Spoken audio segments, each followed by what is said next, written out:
After accidentally sleeping with my childhood crush, he told me the next day to never show up in front of him. The reason was simple. He decided that I had deliberately set it up. I knew very well that he hated slutty women the most, so I obeyed and left, but I didn't realize that a month later I was pregnant with twins. I did not want to use the children to force him to take responsibility, so I quietly gave birth to the children and raised them alone. I thought we had nothing more to do, but I never thought I would meet him again in the elevator at work a year later. The moment I saw Evan, my heart sank. His gaze locked onto me, icy and cutting. "You again? What are you plotting this time?" His voice was sharp, his words slicing through the air. I stiffened, caught off guard. "Nothing. You think too highly of yourself. I'm not interested in you," I retorted, though the words felt more like a shield than the truth. His expression darkened. I had clearly struck a nerve. A year ago, he believed I had drugged and seduced him. I wanted to scream I had been just as much a victim, but I knew he wouldn't believe me. Evan's fury simmered beneath the surface as he barked, "Stay out of my sight. This is your second warning." I nodded, whispering, "You'll never see me again." Though I knew it would be difficult to avoid him, I needed this job. It was my only chance to provide for my children. Trying to make myself invisible, I backed away, but in my haste, I tripped, falling forward. My face collided with him, right where no woman should. Mortified, I scrambled to my feet, avoiding his searing gaze.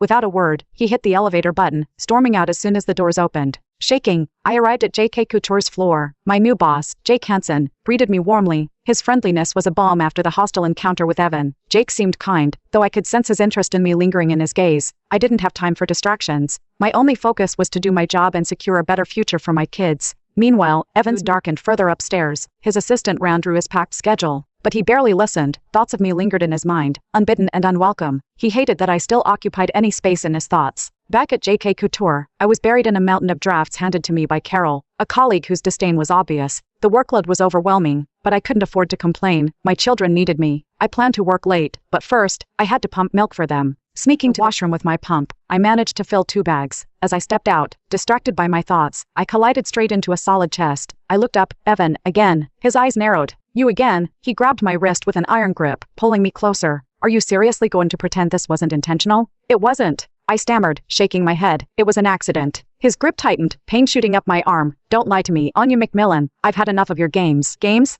This wasn't a game. This was my life spiraling out of control. One humiliating moment after another. But he didn't care. Evan Welton was many things. Powerful, devastatingly handsome, but kind wasn't one of them. Tears welled up as his words cut deeper than his grasp. "I'm not lying," I whispered, trying to yank my arm free. "Not lying?" His laugh was cold and humorless. "Spare me the innocent act. I know exactly who you are." His accusations stung worse than his rip. Memories of that night flashed in my mind. The night I wished I could forget. The night he'd accused me of tricking him. He still believed I was some conniving gold digger, scheming my way into his life. I swallowed my pride, my heart pounding. The truth wouldn't set me free. It never did with him. Maybe it was better to play along, to end this torment. I bit my lip and forced myself